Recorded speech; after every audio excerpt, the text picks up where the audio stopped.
Hey everybody, Wenzel from Hooch here. I'm really excited to be releasing this interview with Tom Campbell. Tom Campbell is a consciousness researcher and NASA physicist. In this interview, we are not going to get into the details of his theory. I read all his books and I was more interested in talking about the social implications of his theory. So we're going to be talking a lot about personal growth and society. But to give you a quick background what his theory is, I will quickly go over that. His theory assumes that everything comes out of consciousness and change. With those two assumptions, that consciousness is and will change, he can essentially create this reality model that explains everything we observe and everything we perceive. Consciousness is digital energy that creates patterns. That's very abstract, but what really consciousness is beyond space and time is kind of hard to conceive.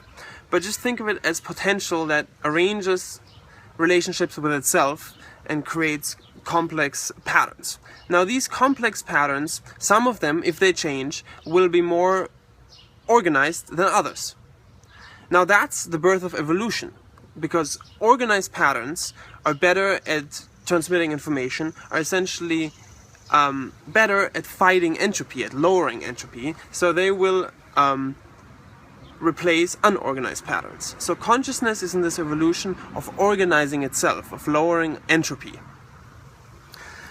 Now, what is the lowest entropy system? It's a decentralized collaborative system. For example, look at nature. Every single organism, all these trees, are created of millions or trillions of cells that all collaborate. There is no centralized system in nature. And that is probably the case because all centralized systems were replaced by decentralized systems, since decentralized systems are much more beneficial at maintaining itself. For example, imagine if all the DNA of a tree would be in one leaf. If that one leaf was eaten by a caterpillar, the whole tree would die. But every leaf has the DNA and every cell has the DNA of the whole tree. So the tree is a decentralized system. You could cut off big chunks of it and it regrows again because it's a decentralized system. So consciousness is like a tree in the sense that it's a decentralized system that grows based on love consciousness. And love consciousness is created by putting individuated consciousness units, you can consider that souls, into experiential reality. And in these realities, these individual consciousness units interact with each other and gather experience. And by gathering experience, they acquire a free will modality that Tom Campbell calls love consciousness. So love consciousness is a free will modality because we choose to benefit each other, right? So love consciousness can only evolve through experience, and the larger consciousness system needs love consciousness to grow, just like a tree needs cells. So this is essentially his explanation of reality. That this virtual reality, this information-based system, is driven by consciousness that is trying to lower its entropy by putting parts of itself into experiential realities, so these parts can develop love consciousness. Pretty crazy theory, but the amazing thing is it explains all phenomena science has discovered, including quantum mechanics, relativity theory. We're not going to get into that in this interview, but there's tons of lectures online where he gets very technical about his theory. But at the same time, his theory also explains mystical phenomena, spiritual phenomena. It kind of brings science and spirituality together in one logical, consistent worldview. So this is, sorry for talking so fast, but I just want to give a quick overview of his theory. Anyway, I hope you're going to enjoy this interview, and thanks for listening. You know, if this reality is really an experiential reality for souls to learn their lessons, why is it so badly designed culturally? In the sense that you get born into this world and it's so hard to even find the information you need in order to grow your own soul. You know, in school we get taught to totally buy into this materialistic system in the job market, and so many people die without ever considering growing their consciousness. And isn't that like a horrible environment for growth? Why do No, souls keep sending themselves into well, this? no, it's not a horrible. It's just the way it is. It's the way it needs to be, and here's why. One, of course, we have free will. Okay, so we get to be however it is we are. Our growth has to happen from the inside out. So that means you do have a lot of people making poor decisions as well as people making good decisions. You have people growing toward more fear and away from love, and some growing toward it. So we create a reality that represents us. So this world we live in, when you look at the news at night and you see all the horrible, nasty things going on in the world, that's us. That's the way we humanity are. That represents the level of quality of the people. When you see a leader someplace who is inflaming people to get upset or whatever because he's just manipulating them for whatever his reasons, whether it's to buy his products or whether he's a political leader to vote for him or to go to war or whatever, when you see that, that represents us. The reason that person is the way they are and as a leader is because we are the way we are, and we let them be the leader. We elected them, or we support them, and that sort of thing. So the world is the way it is because the way we are. It's a reflection of us, and when you grow up, you always have to start from where you are. Growing up, you can't start from where you're not. You can't start from a higher place that is not an expression of you. So we come here into this thing that everybody calls a hellhole. You're in this, the earth hellhole, and well, that's where we need to start because that's us. That's where we are. And the second thing is, this is not intellectual learning. Yes, you go to school and you learn a bunch of facts and you learn how things are, and you learn science, you learn history, you learn all this, and all that's intellectual information. You don't grow up that way. You can't grow up with intellectual information. And the idea that you now are beginning to structure what's going on with you in terms that you can think about and talk about. Okay, so now you have ways of doing that. You've read my books, you've read other books, and you can kind of put it in a framework now to where it makes sense to you and you can talk about it. But it's not the framework, it's not the intellectual understanding is what makes you grow up. You're not grown up because you memorize My Big Toe and can quote everything in it and have a really good conversation about it, and it sounds like you understand it all really, really well. Well, that's nice, but that doesn't necessarily make you any kinder or move you toward love or pull you out of fear and ego. So the intellectual stuff isn't what makes you grow up. What makes you grow up is making choices that are love-based and caring and cooperative based, instead of it's all about me, instead of being fear and ego based. You don't need an intellectual understanding. You can just grow up without it. Now, the intellectual understanding is really handy for people who are intellectuals. If you happen to be a left brain person where logical process and understanding what's going on is important to you, and in our culture, a lot of people fit into that, then, well, there are lots of things you can read. You read Monroe's books, you could read about Buddhism, you could read about, the chakras and lots of other things that you can kind of get a sense of a structure with which you can intellectually place what's going on with you and what you think and how it works and why it's that way. But it's the structure. The intellectual part is not where the growth comes from. It's not necessary.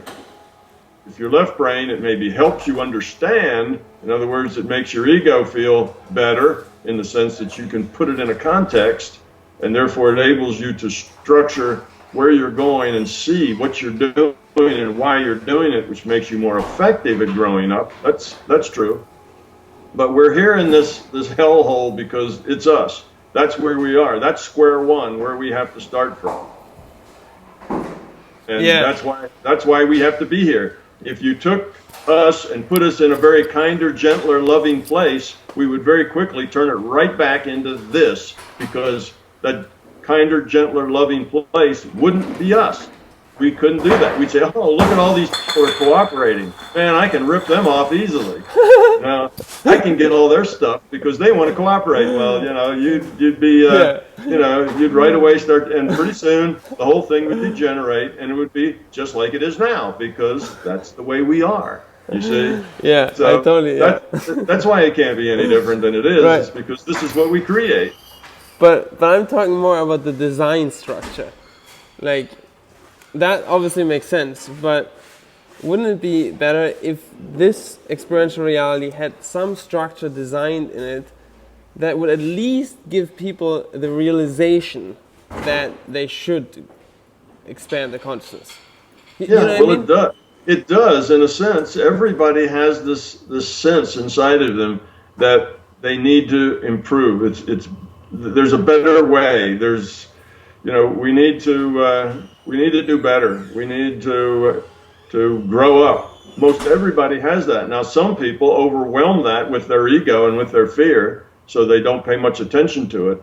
But in general, everybody comes in with that idea that we're here to grow up and learn and become love. We can't express that. It's not something they could say, like I just said those words, but we kind of have that idea. We just don't know what to do about it, how to do it, how to grow it. But when we do good things and we move in that direction, it feels good. So that's an encouragement. That's an encouragement to do more. And when we don't do those things, when we act with ego and we act with fear, it feels bad. So we're in a situation where, just like Pavlov's dogs, we get a reward when we do good. Feels good, we're happy, things work, relationships are good, etc. And then when it's all about us and it's all about fear and it's all about our ego, everything sucks, we're unhappy and we're miserable. So we got a carrot and a stick. The system is designed with a carrot and a stick. You do well, then you get the carrot. You don't do well, you get the stick. And what we have to do is to basically, grow up, move toward the carrot, because do the things that work. And everybody starts with that sense. When you incarnate here, you come with the idea that you're going to grow up. So you've got that idea in there someplace, but then there's all this fear and all this ego and all this junk. And that's where we are. So the system gives us free will. It can't make the choices for us. You see? So we're stuck here, and it does bias us towards success, because we come here with an idea that we need to somehow improve ourselves, and we get the carrot and stick, like how you train any animal, right? With carrots and sticks. That's how you do it. You give them a dog bone when they sit, and you scold them when they pee on the floor. That's how you train any animal. Well, that's where we are. We're just a little hard to train because we've got all this fear. That is a great way of looking at it. Yeah, I totally get that. I guess what I'm. That's kind of why it is. So I know it looks very dysfunctional. Yeah, it's also, I guess what's so hard is, I think, the inertia of badly designed systems that are self-perpetuating. So like systems, cultural systems, past generations have designed, now keep perpetuating themselves by, obscuring our view. So it's like, I feel like because the cultural system. I feel like it's enough to like battle. What? Sorry, I couldn't hear you. What did you just say? I say cultural systems were generated by us, and they represent our fear, they represent our ego, but they also represent our ideas of doing better. So we have a cultural system, and that system has laws. That system has etiquette and what's polite and what's not, and all these other things that kind of push us in a decent way. It also has some nasty stuff that drags us down, but all that's of our own creation. I mean, It's not like that culture was given to us by the larger consciousness system. That culture was designed by us and is perpetuated by us, and we have the ability to change it. Yeah. All we have to do is grow up. So it's free will. We are what we are, and if we don't change it, well, it's because we're not ready to change it yet. Yeah, we'll change it when we grow up enough that we look at it and say that's wrong. We shouldn't have that. Like we did all that right in the late 50s and 60s about racism. You know, we had a whole country that was basically very racist. And then through the 60s and 70s, we looked at that racism and we said, that's wrong. You know, that's just wrong, and we need to do better. And the country changed a whole lot, but it had to grow up to that point to see that it was wrong. And how long did that take? How long did did black people live in a country full of racism? Took a long time, but eventually we grew up enough that when the stick started to hit heads, the rest of the population looked at it and said, that's wrong. Yeah. Whereas 30 years earlier, they would have said, oh, that's okay. Yeah, that's the way it ought to be. You see, so that's a big cultural thing that we outgrew. Yeah. So we can outgrow other cultural things. And we haven't entirely outgrown that raceless, cultural thing either. But we certainly made big strides. We're a much less racist society than we were, 100 years ago. Yeah. So, it's not like, it sucks, and there's lots of problems here, but, it's us, we the people, have to change it. And the best way to change it, if you want to help make those changes, is to change yourself. Because once you change yourself, then you will be a light that, by example, helps other people change themselves. You'll help pull them up. If we just go out and say, oh, okay, look at that guy, he's a president, or he's, head of a big corporation. Look at all the harm he's doing. So we can go out and grab him and rip him out of that spot and put somebody who's kinder and gentler in there.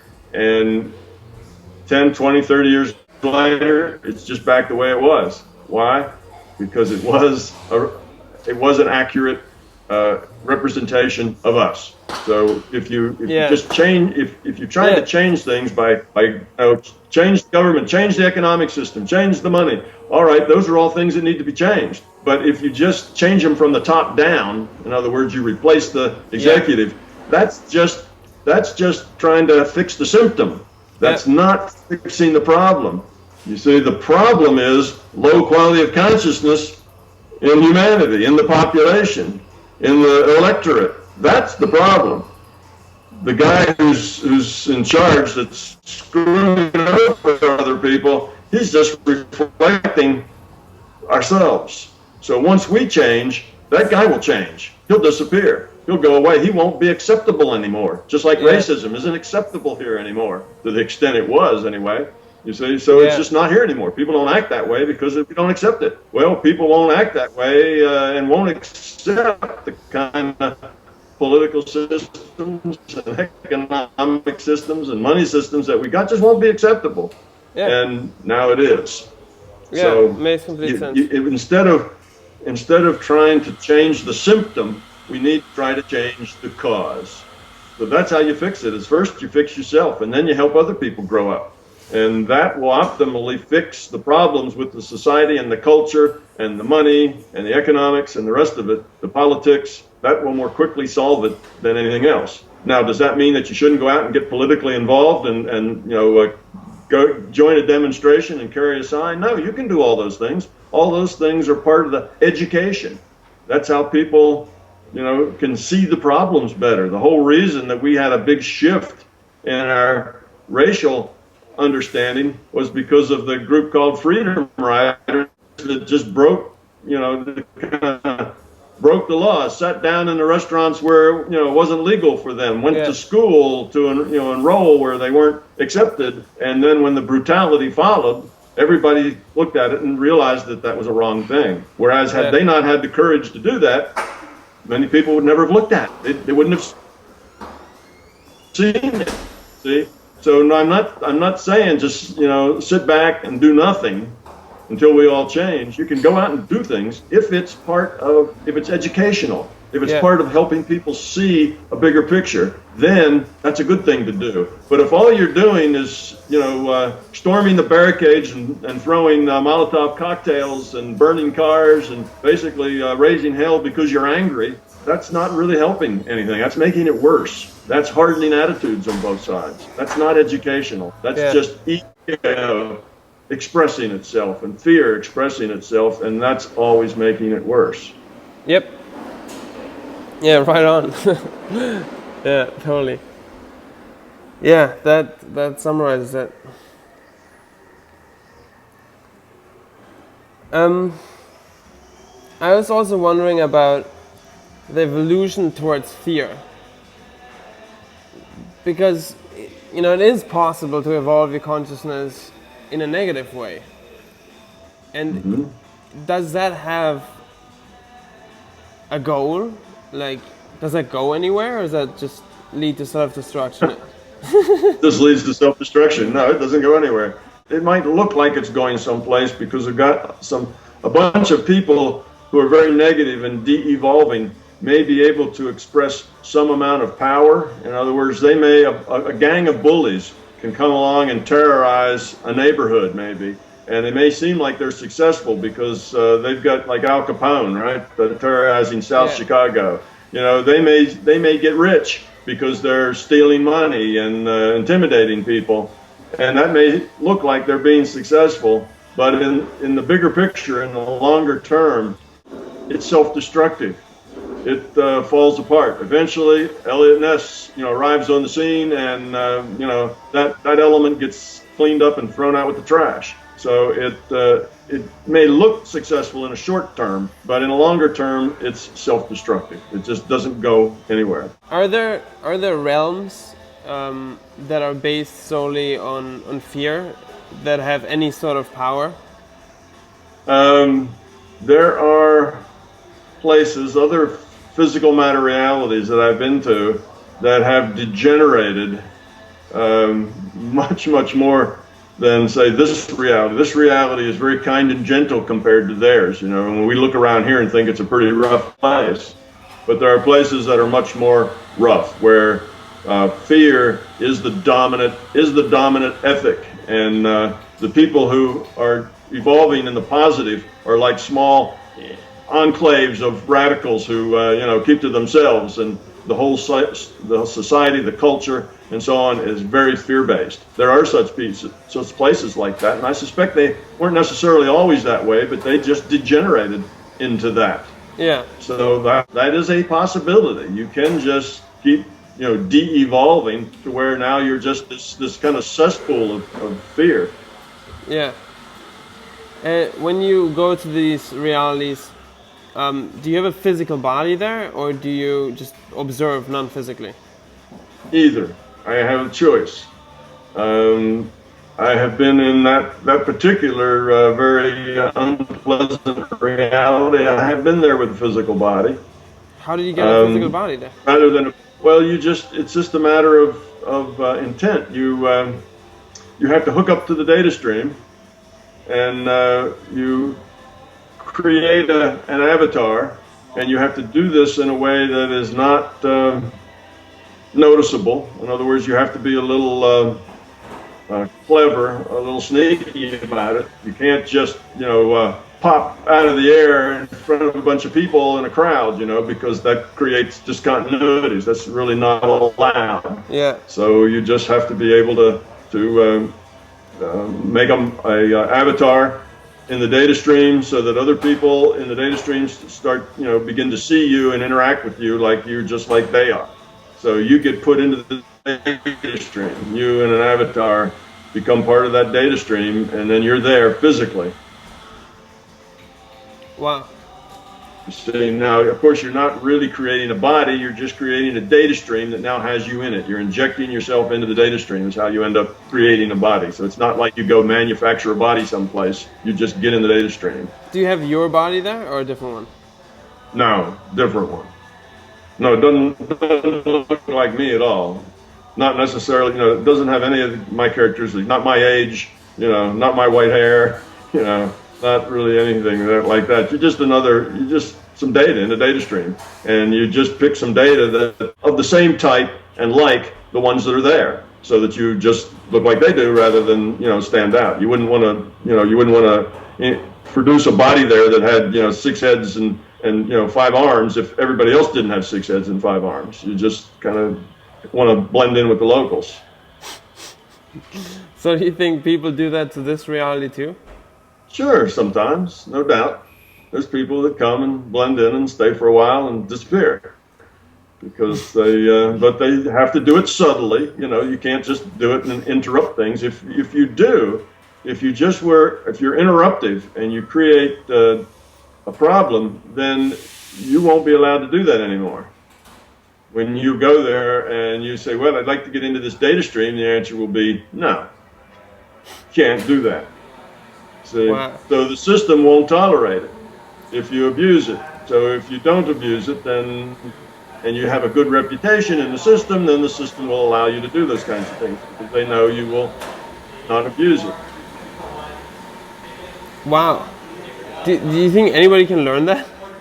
Oh yeah, sure. You can learn to do that, and it's just time. I mean, I've been doing this for 40 years, so I got a head start on you. You know, it takes some time because you have to explore, you have to get to know how things work, and you get to have rapport with the larger consciousness system, and they know you, and you know them, and it's just something you can do. And I'm waiting for that background noise to go away. Yeah, sorry. Just making a coffee. Yeah, wow. That's crazy. I feel like I don't know. I feel like I want to learn how to do more controlled out of body experiences. I've had some, but they weren't at all like very controlled. It was more like, you know, I'm there now and now I'm back, you know. But in the other way, I feel like I would probably spend a lot of time doing it. Well, the thing is, it's not all that important, you see. Yeah. It may be important to you in a sense that it gives you some first-hand experience of the larger consciousness system, and intellectually that may be of value to you. But as far as growth value, going out of body won't make you any more closer to becoming love than not going out of body, you see. So it's not really necessary, and it doesn't really have a lot of, it's not like it's going to boost your growth rate tremendously or anything. What it does is it puts you in a different reality system where you do the same things you do here. You make choices. Yeah. It puts you in another reality system where you get to make choices, and you evolve or de-evolve by the quality of those choices. So the dream reality is like that too. The dream reality puts you in a different kind of reality with a different rule set. That means you get a whole different set of choices. You get choices in the dream reality that you wouldn't have here in this reality. And you get those choices, and you get to make them. And if you make them well, you evolve. You make them poorly, you de-evolve. Well, going out of body is the same way. It's another set of virtual realities that you can experience that give you opportunities to make good choices. So it's that. So in that way, yes, you can learn from it and grow from it, but you've got all the choices and all the opportunities to grow right here in front of your face all the time. So what is it's not like, go ahead. What is if you pop into like another reality system and start a career there? Yeah, well, that would probably be difficult to do. And the reason it would be difficult to do is that you're doing it from this avatar, okay? You're doing it from this physical reality.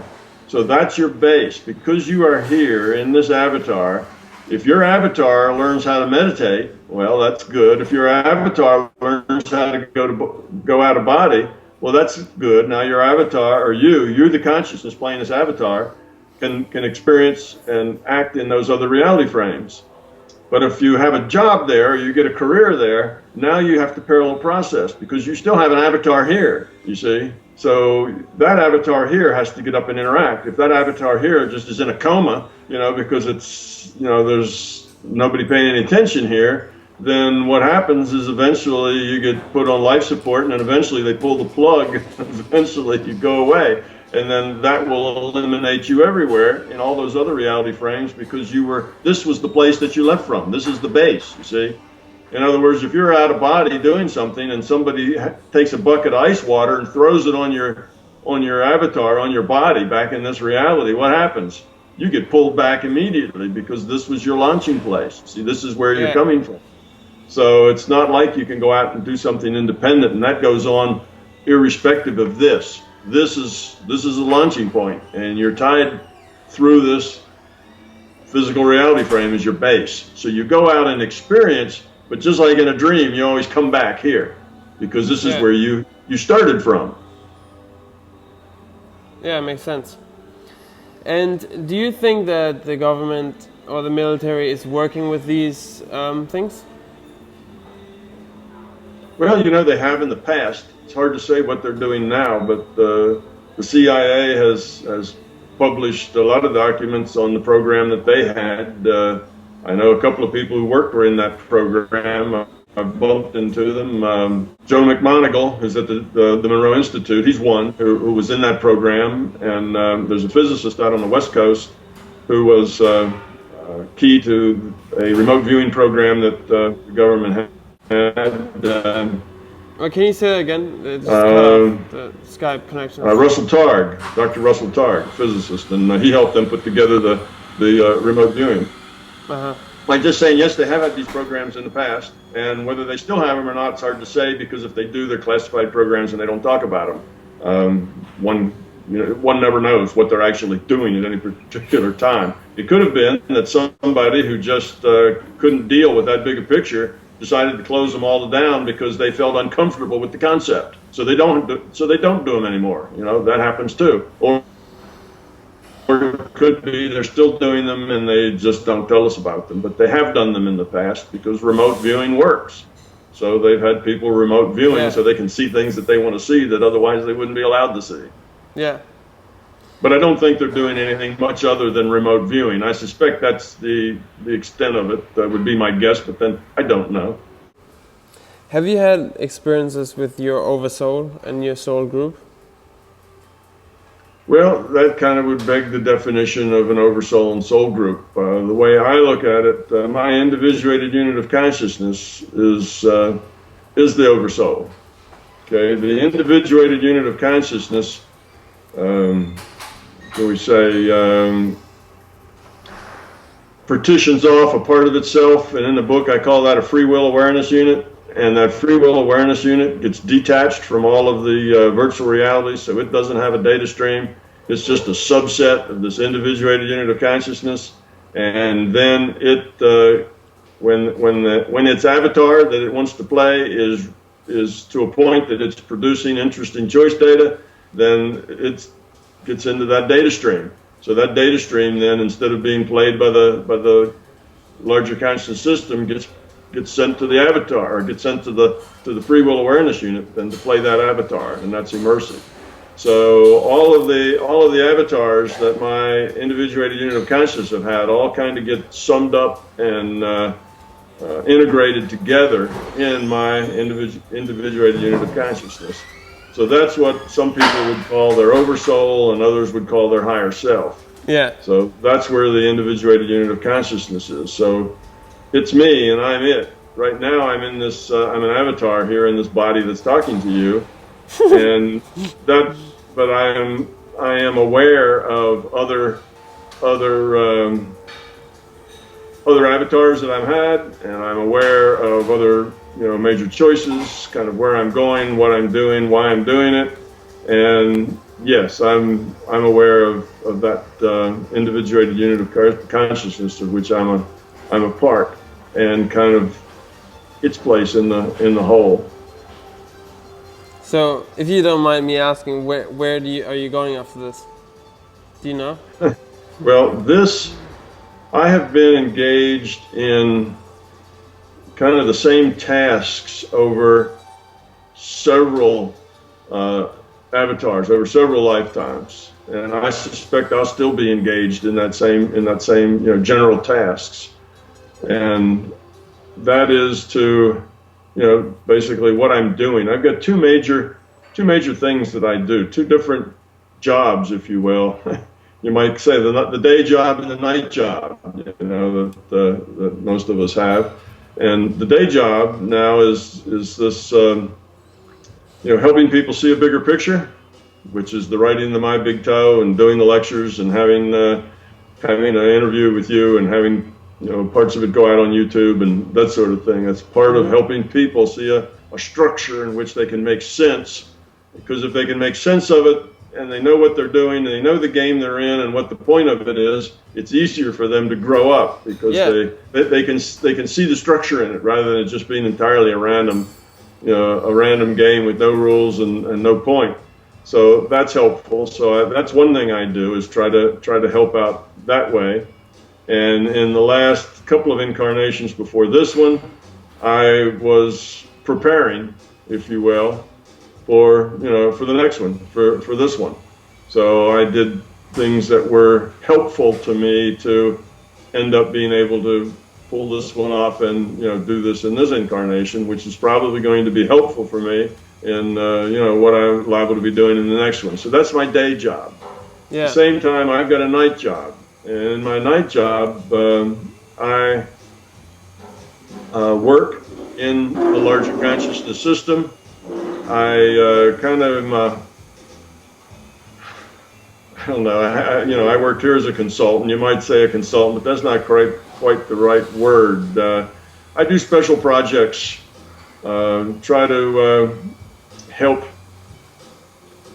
entities who aren't necessarily have anything to do with this incarnation or this reality frame. It's above this reality frame. It's not just centered on physical matter reality here. But in general, help entities see bigger pictures, same sort of thing, but doing it at other frame, and mostly being focused at points that are leverage points with individuals and people that make choices that affect a whole lot of other people. And it has to do with politics in the non-physical. Yes, there's politics going on in the non-physical as well, because the non-physical makes up everything other than this physical reality. From our viewpoint here, everything else is non-physical. Well, there's a whole lot of other virtual realities out there in the non-physical. And just like entities anywhere, when you have lots of entities with free will, you have entities that disagree, some evolving positively, some negatively, and there's struggle in politics and issues going on all over. And I work some of those issues at a different level than I do when I'm here in this virtual reality. So I got day job and night job. That's awesome. What kind of politics issues are happening in the non-physical at the moment? Well, right now at the moment it's more of a consolidation process, but we are at fairly critical times in several ways, not just here in this virtual reality, but all over the place, where the struggle, the fundamental struggle in reality is, of course, good versus evil, right? Evolving positively versus evolving negatively. Becoming love versus becoming fear. That's the big. That's the big story. That's the big plot line, if you will, everywhere, not just here. If you look at our movies and our literature and, our stories, probably 90% of them, turn around that axis, the good versus evil, doing the right thing versus doing the wrong thing, because that is the key. That's the key purpose. That's the key function, of these virtual realities, is to evolve positively, and because there's free will, there is evolution negatively, and dealing with that, and that struggle is the same struggle in every other PMR and in other VRs. It's still the same kind of thing. So the politics has to do with the management and the overseeing and the rules and who abides by the rules that cover these various virtual realities. And there's always, if there's entities on one side, there's always entities on the other side. So it's a constant struggle in all realities. So it's not just here. So that's the theme of existence. So there are powerful negative entities. Powerful, depending on how big a pond they swim in. Yes, you can evolve negatively and become a very powerful player in a small pond, right? You're a big fish in a small pond. Yeah. But in the bigger picture, you're still a small fish. So for you, you're only relatively big. So yes, there are a lot of that, and what can we say? You know, it gets to a point that it's not just, you know, kind of violent stuff and running over other people's free wills, but it's the way of dealing with it. How do you best deal with that? Right. For instance, here we might have two different ways of dealing with it. Like the way I deal with it is not a pacifist philosophy. My philosophy is not a pacifist philosophy. I don't say just, you know, whatever evil is, you just let it be. You know, you don't become, you know, you don't struggle with it. You don't fight with it. You never fight. If things happen, you just have to roll with those punches. I don't agree with that. But see, that would be an argument now. That would be an argument in how best to deal with this positive-negative struggle. One would say you never attach to it, and others would say no, you can actively. Sometimes you need to actively stand up and fight it. So that's just two different opinions on how to deal with it. So it's like I say, the virtual realities are full of all kinds of different opinions. So it's not just, you know, good fighting evil, but it's how best to do that. What is the most effective ways that good deals with evil? And evil's trying to figure out the most effective ways that it can create more chaos within good. So they argue among themselves as well. So there's lots of politics and lots of issues that are going on in all virtual realities basically all the time, because that's just the nature of this beast. When you have multiple individuated units of consciousness and you have free will, you're going to have this issue. And that issue plays out all over. It plays out in this little virtual reality and other virtual realities, and it plays out in the, you know, in the larger consciousness system everywhere. Wow. Can you give a specific example of one issue that you had to address recently? No, I won't. I should answer your question, yes, I could, but then no, I won't. I don't like to get into those specifics. It basically just serves to, you know, feed egos. You know, people just want to know.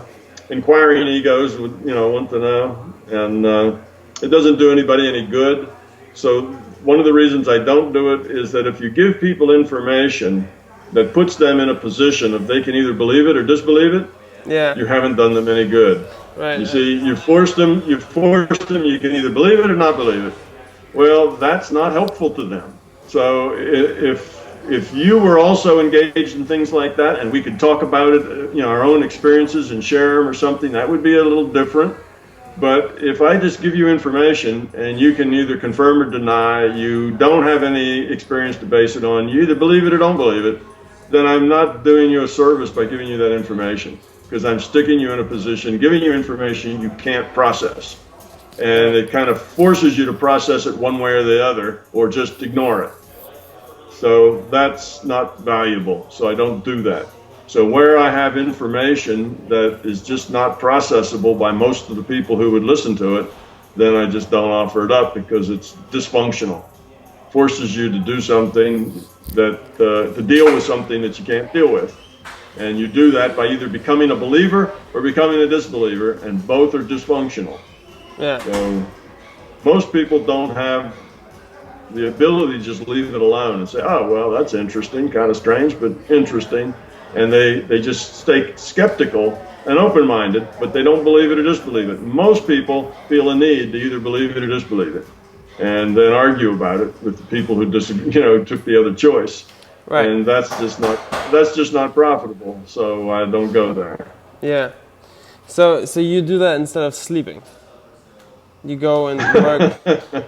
Yeah, well, you know, I still sleep too. I do that. Body needs some of that downtime. But yeah, I'm connected most of the time to one reality or another, and I have work to do in both of them. And sometimes I spend time here where I just kind of shut down and work there. Sometimes that's at night. That's why I call it my night job, because that's mainly when I'm not engaged here. And I can be engaged in both sometimes, but then it's if I'm 50% engaged in one, then I can't be more than 50% engaged in others. You can spread yourself thin. You know, you can only process so much data so quickly. So It's an either or. So you can multi-process in a way that you can process a little here, process a little there, and if you skip back and forth between those, it's very much like you're doing them both in parallel, but really you're time sharing. And that's because your processor has only so much throughput, and you can't it's not an infinite throughput you've got, so you have to time share your processing capability, and I do that on and off all the time. Wow, that's really crazy. When you have a bigger picture, because you're growing in this direction, when you have a bigger picture, you tend to live in a bigger picture. So when your big picture encompasses several virtual reality frames, then you tend to live in that picture.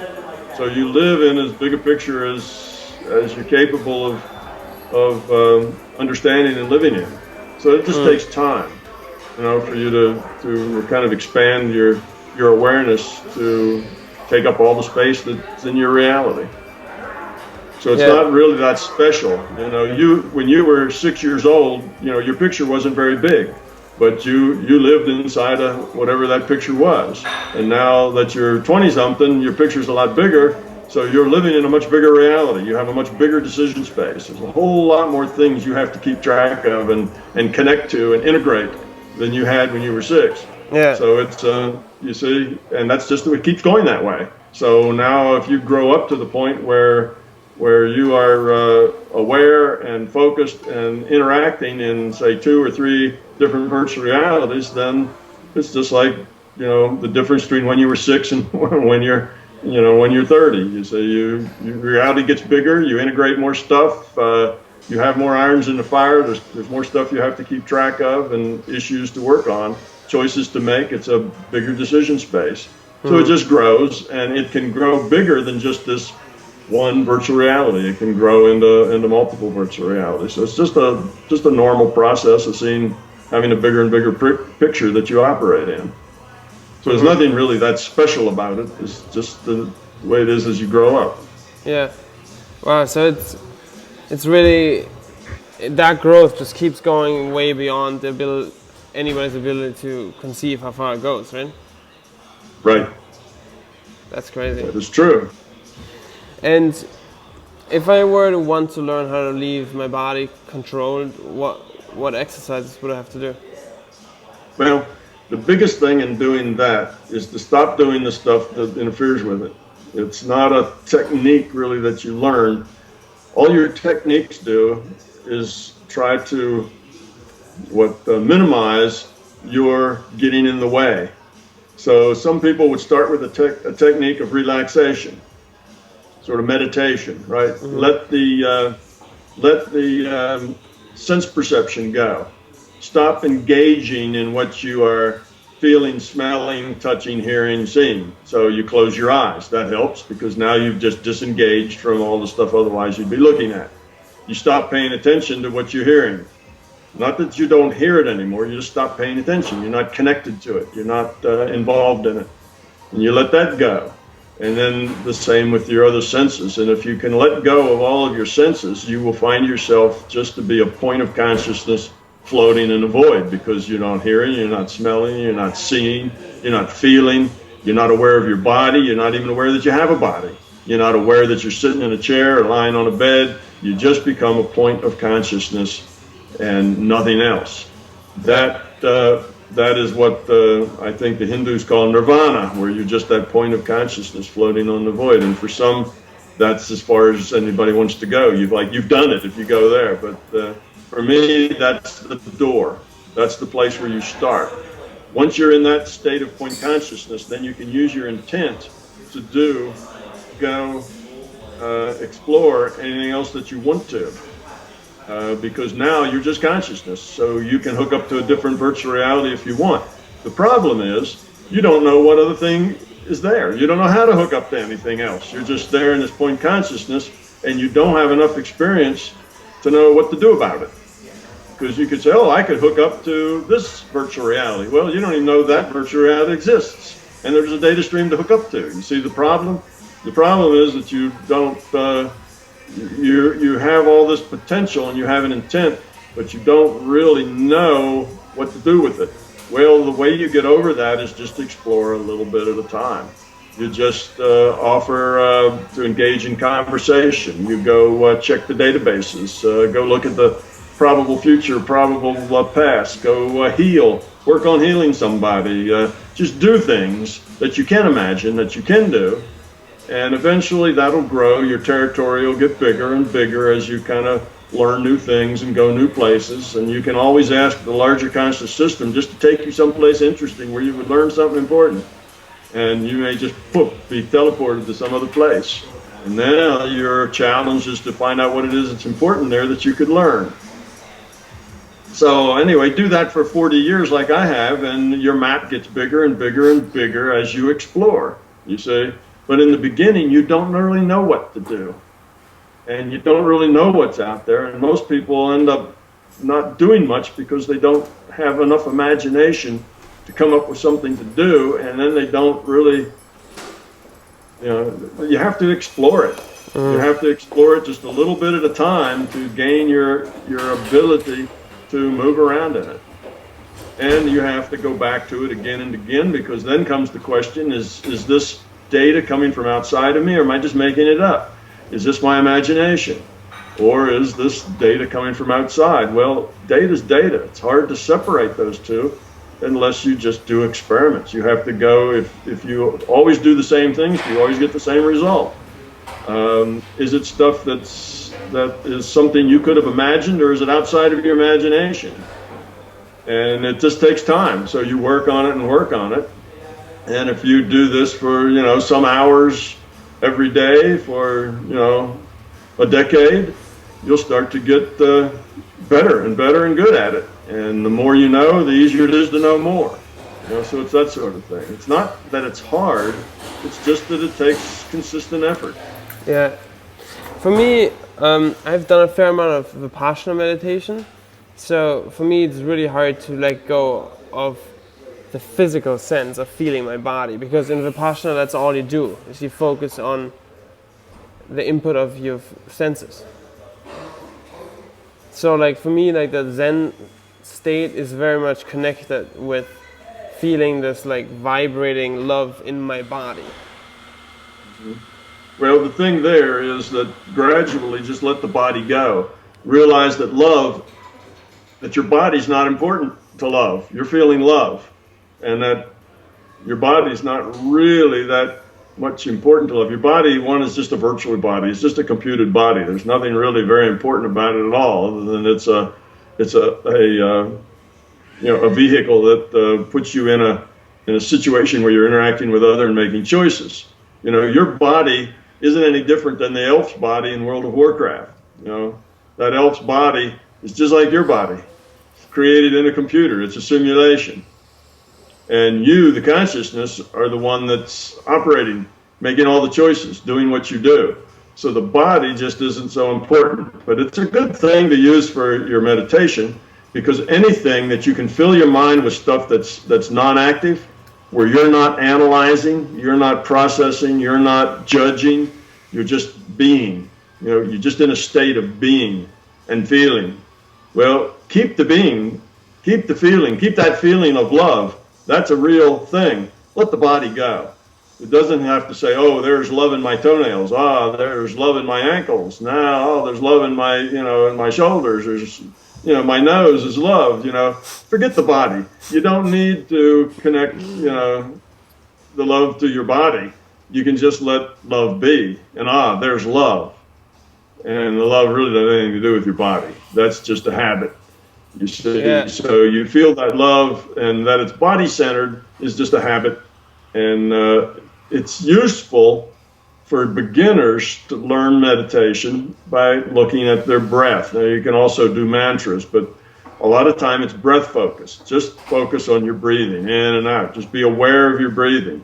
Well, what that is, it's a trick to keep you from thinking about other things. It's a trick to keep your mind from operating, from judging, from going, from yap, yap, yap, yap, yap, with all the stuff going on in our mind. Just be aware of your breathing. So when you are not thinking, you become non-operative in your head. The noise stops, and it's just you and awareness with your breathing. So that's a technique for meditation. It's like just be aware of the mantra. Just hear the sound of the mantra. See, it's the same thing. It's like it's a thing to do that is kind of non-doing because it's a non-operative thing.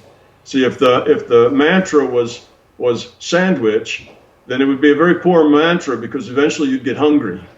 You see, you can operate on a sandwich. Or if it was your Uncle Fred and your mantra was Fred, it would remind you, your mind would start thinking about your uncle. But your mantra is just some word that doesn't mean anything to you. It doesn't have a meaning. It's a sound. So it's non-operative. Well, your breathing isn't something that you have to do. You don't breathe on purpose. Your body just does it. So for you to just pay attention to your breathing is non-operative. You're not functioning. You're not making anything happen. You're just letting everything else go. So these are techniques that people use to learn to meditate. But once you get past a certain point, you got to let the technique go. You let the mantra go. You let the body go. You let the breathing go. And you just become love. You become that point of consciousness. So don't get stuck in the body. And that's what Monroe calls focus 10. Yeah, he has focuses up through 27 or something else. But these are all just metaphors. Yeah. There really is no focus 10 or focus 27 or whatever. It's a metaphor, and people are given a certain expectation about what you can do at various focuses, so it helps those people focus their intent on what they hope to do and what they hope to accomplish. Yeah. So it's a tool, but don't confuse the tools with fundamentals. Right. So your body's not a fundamental part of your meditation. It's just a tool, and it's a tool that the beginner needs. But eventually you need to just let it go and realize your meditation really doesn't have anything to do with your body. You can let the body go, and then you're just floating in the void without the body, because it's the love, it's the feeling, it's all of that. Yes, go with that, but the body isn't significant other than to learn. When you learn, you say the mantra, beware of your breathing. But eventually you need to let it go. Eventually that being aware of your breathing keeps you from going any further. It becomes an anchor that you're tied to. Right. Just like the mantra. If you keep up with the mantra after a point, the mantra just gets in the way. Now it becomes something to do. All right, it's not very operative, but it's now in the way, just like the breathing gets in the way. Yeah, that's how I kind of feel right now with Vipassana. It's like I'm very aware, if I meditate, of my sensations, and then it becomes hard to detach from the sensations and leave my body. Well, just let them go. Just so they're not important anymore. Yeah. Just let it go, and then you'll find you are just awareness. You don't really have a body. You're not aware of a body anymore, and you are just awareness. And then you're just kind of drifting around in awareness. And at that point, you need to have some intent for what it is you want to do. You know somebody who's ill that needs some help. You know somebody needs some counseling that you could maybe help them see a bigger picture.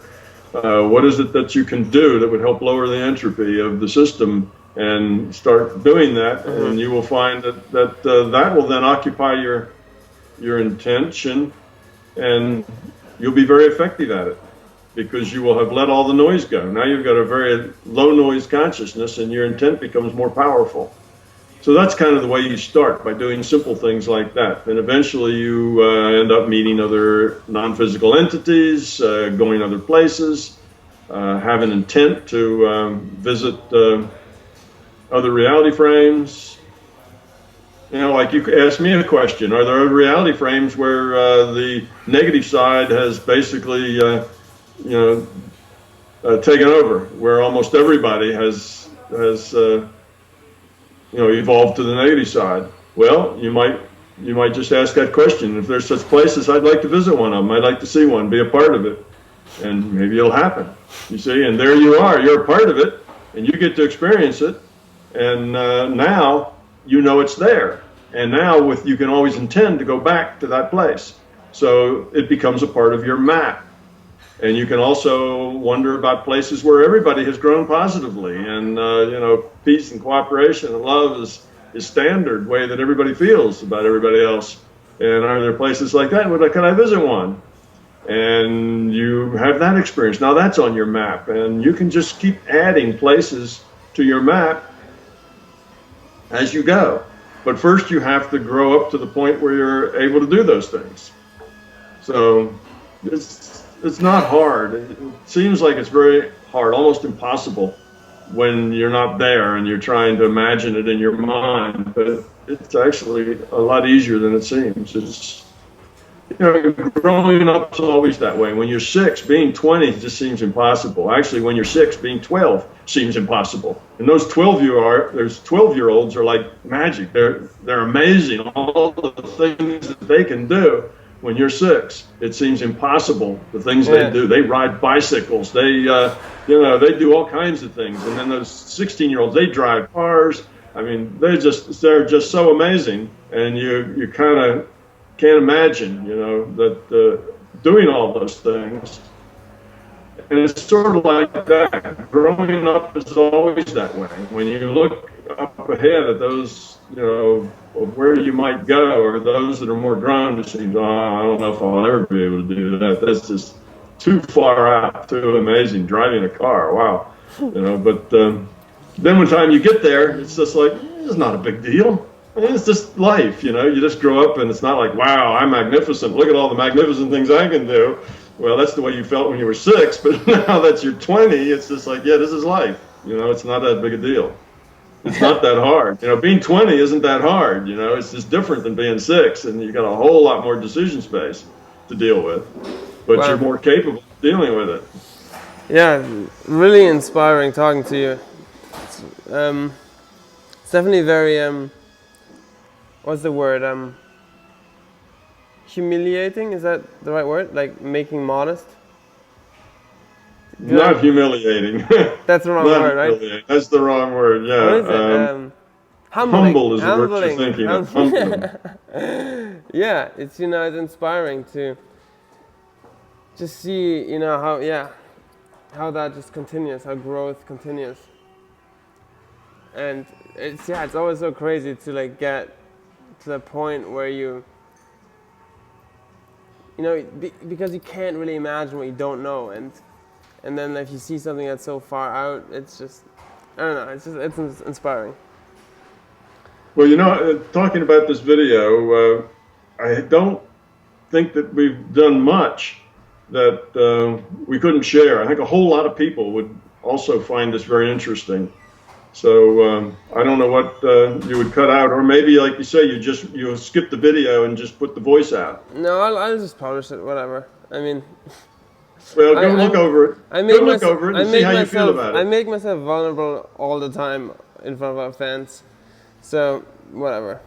But you have a career, and your career has a lot to do with image and PR. So yeah. Be careful, look at it, make sure, and then do whatever you feel like you need to do. I feel two things about that.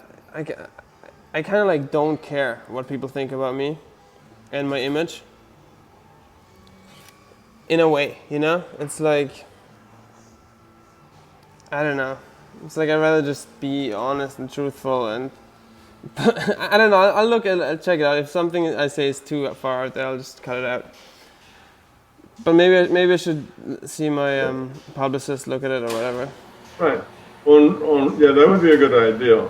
Of course, on one hand, like you say, you only looked at the one hand. On one hand, you feel like you just want to be honest and be yourself, and everybody just has to deal with that. And yeah. But on the other hand, I didn't look at that. you have a career. You have you have other people that depend on you in this career. Yeah. And you are doing something, and in doing this, you're growing, you're learning, you're having a lot of experience, making a lot of choices. It seems to be a good thing.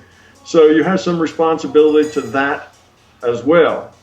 So it's not just in a simple world, in the perfect world, I just am who I am, and the hell with it. Everybody, you gotta learn to deal with that, because that's how I am. You see. Yeah. But you have more responsibility than that, and I'm the same way. In my perfect world, I just am. I say what I feel like. I am who I am. Like it or leave it, and so that's it. On the other hand, if I really want to change a lot of people, if I want to change the largest number of people that I possibly can help see a bigger picture, then I have to be concerned about my image. Yeah. I have to be concerned about what people think of me, because if I'm not, then the number of people that I will be able to reach and help will get smaller and smaller, you see? Yeah. So you have responsibility too. So that's the other hand. So you have to look at both of those. You have to look at both of those hands. Yeah. And now you don't want to go too far the other way to where you're nothing but image. Right. And you lose yourself, right? So you always have to know who you are and yourself, and you have to know what's image and what's you. But all of this is stuff that you have to deal with in this reality, and you need to balance it. That's the key. So, yeah, let your publicist look at it or whatever. But at the worst case, publish the whole thing on audio, and just don't. I'm Joe Jones, and I'm interviewing Tom Campbell, and I just wanted to share this with everybody else. That works too. The point isn't about getting it out there. The point isn't that it's you or even that it's me. Right. The point is that people will listen to it and they'll say, "Wow, I had that happen to me. I thought I was crazy too. I had all this stuff, and I was really frightened. I was, that I was insane, and da." And they can relate to that, and they can go through this, and it'll be very helpful to them to get this. You see, so I can see that would be helpful. And when this goes out on YouTube, there will be in the first month, there will be 5,000 to 10,000 people who will look at it, and in 5 years there will be 100,000 people who will look at it. So you see, it's a pretty broad brush, and out of that 100,000 people, there may be 5,000 of them who felt just like you did, and this helps them and puts it in perspective for them, much like it did for you. So we don't want to take it and bury it. We want it to be out there where it does the most good.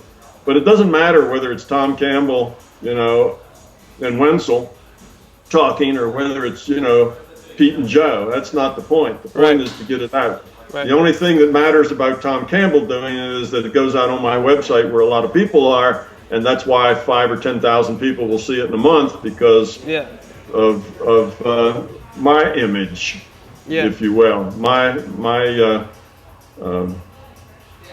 presence on YouTube. Because if I had no presence at all, if I was just Joe Blow that nobody had ever heard of, and I put it up on my website, well, maybe a few of my friends and a couple of the people would bump into it by accident, but it wouldn't spread so much. Mm-hmm. So having that image is good for business, just like having your image as your musician and your group is good for business.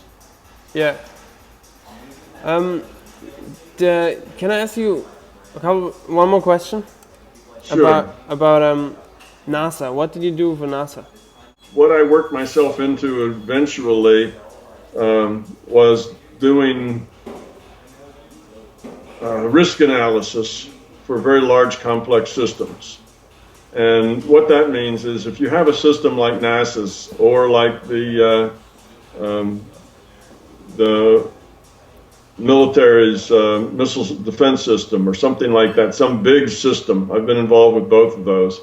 So you get some big system that has, tens of thousands of working parts and interfaces and different pieces of equipment. It gets so complex that people no longer know exactly how it works.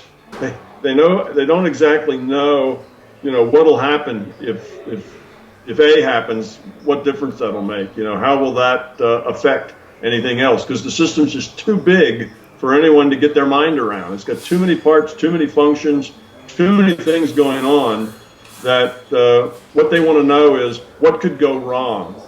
What could happen in this system that would end up, the whole system blows up, or the system doesn't function. It can't do its mission. The shuttle blows up and kills everybody. That would be a result. But there may be 1,000 different things that could lead to that result. You See, and some of them may be very probable and some of them may be very improbable. So because the system's so complicated, they don't understand that. So they get somebody like me who takes a computer and gets a bunch of programmers together, and we model that system and all its parts and all of its complexity. We put it all in a computer simulation, and then we change variables here. We do an A or a B, or a thing happens this way, and we can see how that propagates through the system. Yeah.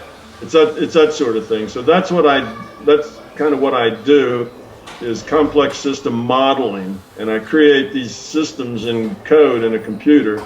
As a physicist, I basically know how energy gets transferred between things. You know, that's kind of physics, how reality works. So I can write the mathematics that enables the shuttle system to be modeled, or at least pieces of it. You don't model the whole thing, but you model the pieces that you're interested in, and then see how that works. And one of the most fun things I did was in NASA. It wasn't the only thing I did for NASA, but probably the most fun thing I did for NASA. They were concerned about running into birds with their rocket. When their missile goes up, it would hit a bird. And the reason that that's a problem, you'd think, oh, well, no problem. Bird goes splat, bounces off, missile continues on. But that's really not the case. When a missile is going Mach 1 or Mach 2, you know, it's going very, very fast, and it hits anything, it's a big problem. It'll just destroy the missile. You know, it's relative velocity that makes a difference. So it doesn't matter whether the missile is sitting still and gets hit by a 4-pound bird traveling, you know, twice the speed of sound. Well, that's like a cannonball. Yeah. You know? It's terribly destructive. And they had any number of rockets go up that just blew up for no reason. And they thought maybe those were what they call bird strikes, and they didn't know really, or it could have been something else, but they weren't able to tell. And because where they launch from tends to be very bird-friendly places, like Cape Canaveral, you know, yeah. or off the Gulf Coast. They're just full of birds down there. And as part of the migration routes and things, they were worried, and they wanted to know, what's the probability that we hit a bird, and if we do, what's likely to happen? So they gave me that, because that's really hard to determine what the probability is that a particular kind of bird is going to be any place in space at a particular day and time. So it took a lot of modeling of the birds and their flights and their migrations and the altitudes, where the food is, and all that kind of stuff. And so that was a lot of learning. I'd never done anything like that before, which is why it was a fun problem. It was very different than the stuff I usually do. And it also had a lot to do with the physics of energy transfer between the bird and the vehicle. What does it do if the bird of some particular weight, 1 pound, a half a pound, 5 pounds, and what's the probability that that weight bird would be at any particular altitude? So you did all that, and it's the physics of energy transfer between the bird carcass and the fuselage of the rocket, and the foam that's on there, and what happens, and there's a lot of chain events going on.